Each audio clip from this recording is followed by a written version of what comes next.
Lamine Yamal ഒരു DD party നടത്തി എന്നാണ് ബാർസലോണയിൽ നിന്ന് വരുന്ന ഏറ്റവും പുതിയ ന്യൂസ്. ആകെ പുലിവാലായിട്ടുണ്ട്. ഒരു ബർത്ത്ഡേ പാർട്ടി നടത്തി എന്നുള്ളൊരു തെറ്റ് മാത്രമേ ചെക്കൻ ചെയ്തിട്ടുള്ളൂ.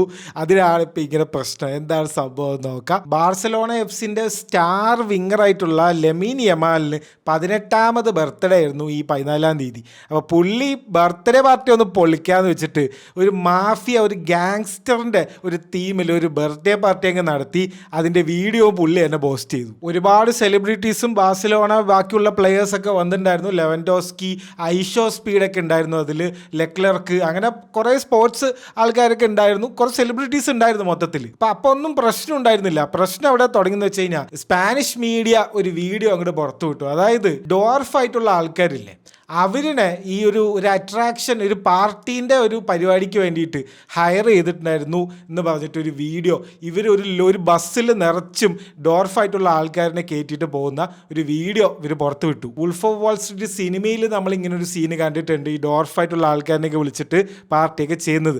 അതുപോലെ ചെയ്യാൻ നോക്കിയതാണെന്നാണ് തോന്നുന്നത്. പണി അങ്ങോട്ട് പാളി. അതും പോരാഞ്ഞിട്ട് കുറച്ച് ഇൻസ്റ്റഗ്രാം മോഡൽസിനെയും ചെക്കൻ വിളിച്ചിട്ടുണ്ടായിരുന്നു പാർട്ടിയിൽ.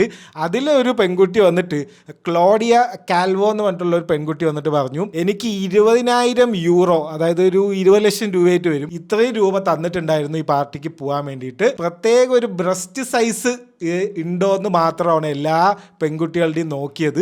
അതുണ്ടെങ്കിൽ അകത്തേക്ക് കടക്കാം, അങ്ങനെയായിരുന്നു ആ പാർട്ടിയിൽ എന്നാണ് അവർ പറയുന്നത്. അപ്പോൾ ഇതെല്ലാം കൂടി കണ്ടിട്ട് Spanish ministry of social rights ഒരു ഇൻവെസ്റ്റിഗേഷൻ ചെയ്യാൻ വേണ്ടി പറഞ്ഞിട്ടുണ്ട് പോലീസിൻ്റെ അടുത്ത്. അൺഅക്സെപ്റ്റബിൾ ഇൻ 21st സെഞ്ച്വറി, ഇങ്ങനത്തെ കാര്യങ്ങളൊന്നും ചെയ്യാൻ പാടില്ല എന്നാണ് ഗവൺമെന്റ് പറയുന്നത്. 18 വയസ്സാകുമ്പോഴേക്കും ഇത്രയും ഫെയിമും ഇത്രയും പൈസയൊക്കെ കിട്ടുമ്പോൾ സാധാരണ എല്ലാവരും ചെയ്യുന്ന കാര്യം തന്നെയാണ് പുള്ളിയും ചെയ്തത്.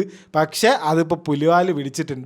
മീഡിയ അതിനെ ഏറ്റെടുത്ത് കൊളമാക്കിയിട്ടുണ്ട്. ഇത് മിക്കവാറും ബാർസലോണ എഫ്സിന്റെ കയ്യിൽ നിന്ന് കുറച്ച് പൈസ ചിലവാകുന്ന പോലെ ഉണ്ട്. ഇതൊക്കെ കേട്ടിട്ട് പൈസ കൊടുത്ത് ഒതുക്കുമായിരിക്കും മിക്കവാറും. അത്രേ ഉള്ളൂ. ഇതൊക്കെ ഇന്റർനെറ്റിലെ ആൾക്കാർക്ക് കുറച്ച് ദിവസം ഇനി പറയാനുള്ളതായി, അത്രേ ഉള്ളൂ. വേറെ ഒന്നുമില്ല അതിൽ.